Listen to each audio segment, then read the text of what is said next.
अस्सलाम वालेकुम, वेलकम है आप सबका रिदास किचन में। कैसे हैं आप सब? उम्मीद करती हूँ कि आप सब बिल्कुल ठीक होंगे। आज मैं आप लोगों के लिए इतने मज़ेदार करेलों की रेसिपी लाई हूँ ना कि आप सब हैरान रह जाएंगे रेसिपी देखकर और इसका रिज़ल्ट देखकर। मतलब जब आप इसे ट्राई करेंगे ना, मैं आपको क्या बताऊँ। चलिए रेसिपी स्टार्ट करते हैं। बिस्मिल्लाहिर्रहमानिर्रहीम। सबसे पहले मैंने एक प्रेशर कुकर में 1.5 किलो मटन डाला, यानी कि गोश्त डाला है। आप बीफ भी इस्तेमाल कर सकते हैं। और अब इसके अंदर जाएगा 5 बड़े साइज़ के प्याज, यानी कि 5 लार्ज हमें अनियन चाहिए। रफली कट कर लें, कटिंग इम्पोर्टेंट नहीं है, मोटे मोटे कट करके बस डाल दें। 3 बड़े साइज़ के हमें टमाटर चाहिए छिलके के साथ। आप छिलका उतारना चाहते हैं तो उतार सकते हैं।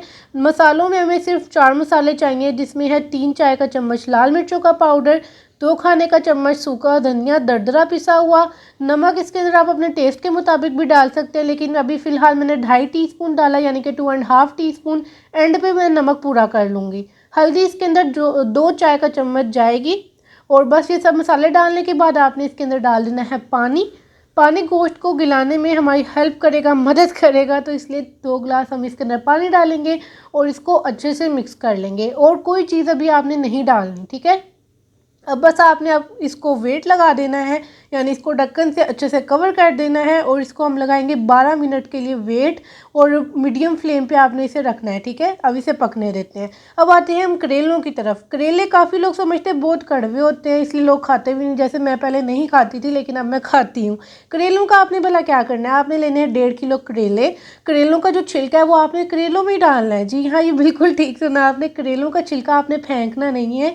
ये देखिए, जैसे अब मेरे पास एक करेला है, ठीक है। अब मैं इसका ये छिलका उतार रही हूँ, ठीक है। ये छिलका मैं उतार के इसी में ही डाल रही हूँ, मैं वेस्ट नहीं कर रही। मैंने पहले करेलों को अच्छे से धोया, उसके बाद इसके सारे छिलके इसी में ही डाल दिए, ठीक है।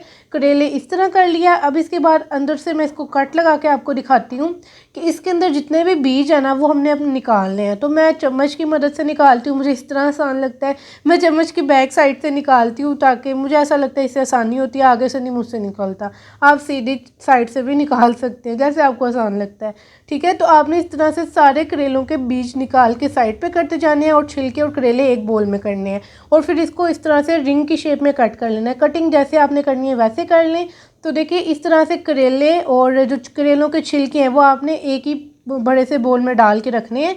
और इसके अंदर डालना है नमक, 2 चाय का चम्मच, यानी कि 2 टीस्पून इसके अंदर जाएगा नमक।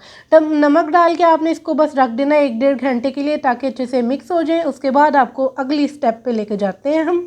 अगला स्टेप है जो हमने मटन रखा था वेट लगा के, अब उसका वेट खोलेंगे और इसका ढक्कन हटा के मैं आपको दिखा देती हूँ कि किस तरह का है। ये देखें, इस तरह से सब चीज़ें ज़रा मिक्स सी हो गई हैं। अभी 40% काम हुआ है, 60% रहता है। तो यहाँ पे हमारा जो गोश्त है वो तकरीबन गल चुका है, लेकिन अगर आपका गोश्त नहीं गला तो आपने दोबारा वेट लगाना है। हमारा यहाँ पे जो गोश्त है वो बिल्कुल गल चुका है, इसलिए मैं दोबारा वेट नहीं लगाऊंगी। तो अब इसके अंदर मैं डालूंगी लहसुन अदरक की पेस्ट, आधा कप के बराबर मैंने ली है। ये मैंने ग्राइंडर में बनाई है। अगर आप कुंडी में बना रहे हैं ना, तो आपने 6 खाने का चम्मच लहसुन अदरक की पेस्ट डालनी है। और ऑयल इसके अंदर 1 कप जाएगा। घी मक्खन जो इस्तेमाल करना चाहते हैं आप कर सकते हैं, ये आपकी मर्ज़ी है। मैंने ऑयल यूज़ किया। और इसके अंदर 2 चाय का चम्मच ज़ीरा जाएगा। ज़ीरा इस पॉइंट पे ही डालना है, आपने पहले नहीं डालना, ठीक है। और बस अब आपने इसको अच्छे से मिक्स करना है और हाई फ्लेम पे 10 से 12 मिनट के लिए पकने देना है बस, ठीक है, ताकि मसाला हमारा अच्छे से तैयार हो जाए। पर 12 मिनट बाद आप लोग देख सकते हैं कि किस तरह से सारा मिक्स हो गया मसाला, कितना ज़बरदस्त सा इसमें कलर आ गया है। अब इस पॉइंट पे इसमें डालेंगे 1.5 चाय का चम्मच गरम मसाला पाउडर। गरम मसाला पाउडर पहले नहीं डालना आपने, ठीक है, एंड पे डालना जब ये बिल्कुल तैयार हो जाएगा। और अब बस आपने इसको अच्छे से भून लेना है, ठीक है।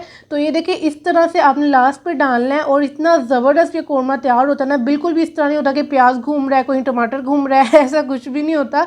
और ये हमारा कौरमा आसानी से तैयार हो गया है मटन का। इसे साइड पे रखेंगे। अब हम आते हैं करेलों की तरफ। करेले जो है कड़वे नहीं बनेंगे, मैं आपको गारंटी देती हूँ।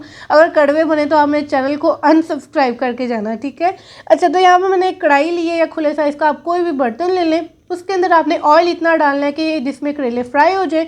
मैंने 2 कप के करीब ऑयल डाला है और इसको फुल गर्म कर लिया। इतना गर्म होना चाहिए कि जैसे ही हम करेले डालें ना, तो ना मतलब बबल्स बनने लगे। और यहाँ पे देखिए, जो करेलों में मैंने नमक लगाया था ना, उसको मैंने अच्छे से धो दिया था। मतलब नमक उसमें नहीं होना चाहिए, आपने धोकर डालना है।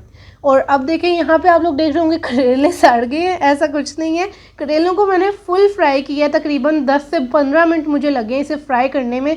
हाई फ्लेम पे आपने करेलों को इतना फ्राई करना है कि इसका कलर इस तरह से हो गया जैसे आपको नज़र आ रहा है, ये ज़रा कुरकुरे से हो जाएंगे। और अब इसमें जितना भी एक्स्ट्रा ऑयल है वो आपने निकाल लेना है, क्योंकि ज़्यादा ऑयल इसमें अच्छा नहीं लगेगा, हमने सालन में भी डाला है। अब इसके अंदर जो मेन इंग्रेडिएंट ऐड होंगे वो है प्याज, टमाटर, हरी मिर्चें। मैंने यहाँ पे टमाटर, प्याज और हरी मिर्चें अपने मुताबिक लिए, मतलब मैंने लिए 3 बड़े दरमियाने साइज़ के प्याज, 3 दरमियाने साइज़ के टमाटर और हरी मिर्चें 5 से 6, ठीक है। ये लाजमी आपने डालनी है, इसी से हमारा ज़बरदस्त सा टेस्ट आएगा। जब करेलों में सब चीज़ें मिक्स होंगी ना, अमेजिंग हो जाएगा सब कुछ।